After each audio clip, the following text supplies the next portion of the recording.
कैसे हो? चलो कहीं घूमने चलते हैं। हाँ ठीक है। कहाँ चलेंगे? कहीं पहाड़ों पर?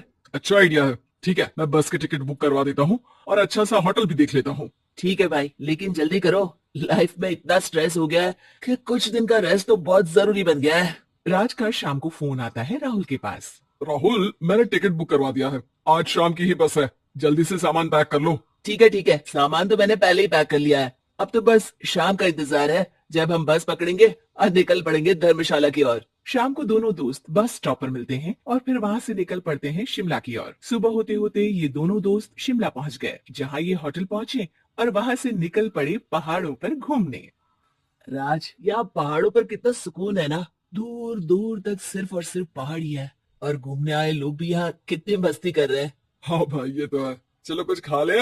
दोनों एक रेस्टोरेंट पे पहुंच गए। वहां इनकी रेस्टोरेंट चलाने वाले लड़के से दोस्ती होगी, जिसका नाम जितेंद्र था। जितेंद्र, तुम यहाँ कब से हो और रेस्टोरेंट खोलने का प्लान कैसे बनाया?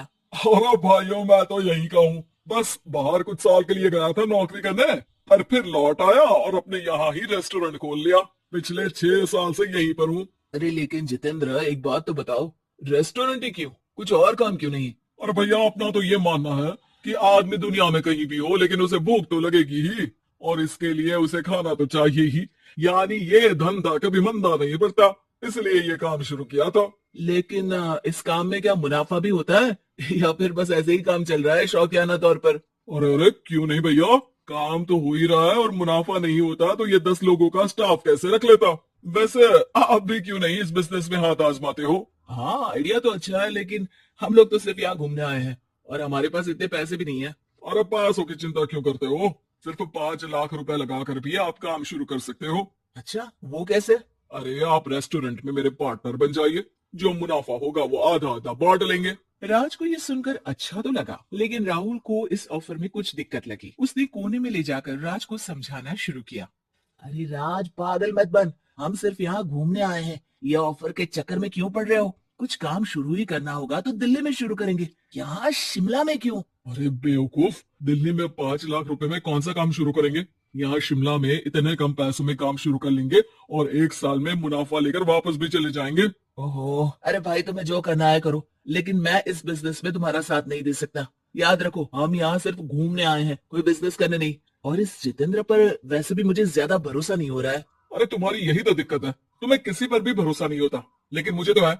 मुझे पता है कि इतने कम पैसों में मुझे जितेंद्र अपना बिजनेस पार्टनर बना रहा है। अरे लेकिन क्या गारंटी है कि पैसे लेने के बाद जितेंद्र तुम्हें बेवकूफ नहीं बनाएगा? अरे मुझे तो है।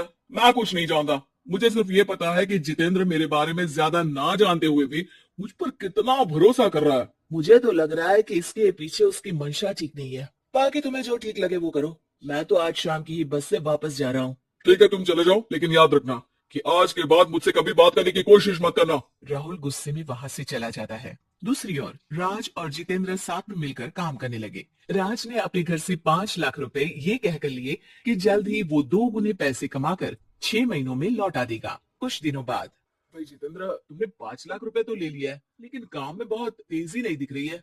और भाई, काम में थोड़ा समय लगता है, चिंता मत करो यार। हाँ वो तो ठीक है, लेकिन मेरे पैसों का तो कुछ हिसाब दो। कहाँ लगाया तुमने? अरे बड़े आए पैसों का हिसाब मांगने वाले। वो तो शुक्र मनाओ कि इतने कम पैसों में मैंने तुम्हें काम पर रख लिया है। क्या कहा तुमने? मुझे काम पर रखा है? अरे मैं तो तुम्हारा बिजनेस पार्टनर हूँ। बड़ा आया पार्टनर बनने वाला। औकात देखिए अपनी। 5 लाख में रेस्टोरेंट खरीद लिया है क्या? ऐसा है, तुम मेरे पैसे वापस करो। मुझे तुम्हारे साथ काम नहीं करना है। अरे पैसे कैसे? वो सब तो काम में लग गए। अब तुम्हें वापस जाना है तो चले जाओ, कोई पैसा नहीं मिलने वाला है। राज को अपने साथ होने वाली धोखे का एहसास हो चुका था, लेकिन तब तक देर हो चुकी थी। उसे अपने दोस्त राहुल की याद सताने लगी, जिसने पहले ही आगाह कर दिया था कि इस बिजनेस में धोखा है। लेकिन अब तो देर हो चुकी थी। राज को अब कोई रास्ता नहीं सूझ रहा था। जितेंद्र भाई, मेरे पैसे वापस कर दो ताकि मैं लौट जाऊं। मुझे अब तुम्हारे साथ कोई काम नहीं करना भाई। ये सुनते ही जितेंद्र अपने कुछ साथियों के साथ राज पर टूट पड़ा और उसकी जमकर पिटाई कर दी। राज बेहोश हो चुका था। जब उसने आंख खोली तो उसे अपने सामने पूरा परिवार, पुराना दोस्त राहुल भी दिखा। सभी को देखकर राज की आंख में आंसू आ गए। राहुल, मुझे माफ कर दो।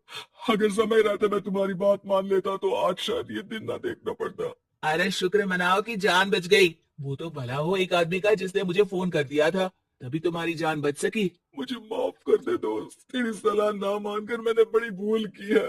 अरे अरे भाई, मेरे हाथ मत जोड़ो। बस ध्यान रखना कि अच्छा दोस्त आपको हमेशा अच्छी सलाह देता है, इसलिए दोस्तों की सलाह पर ध्यान देना चाहिए।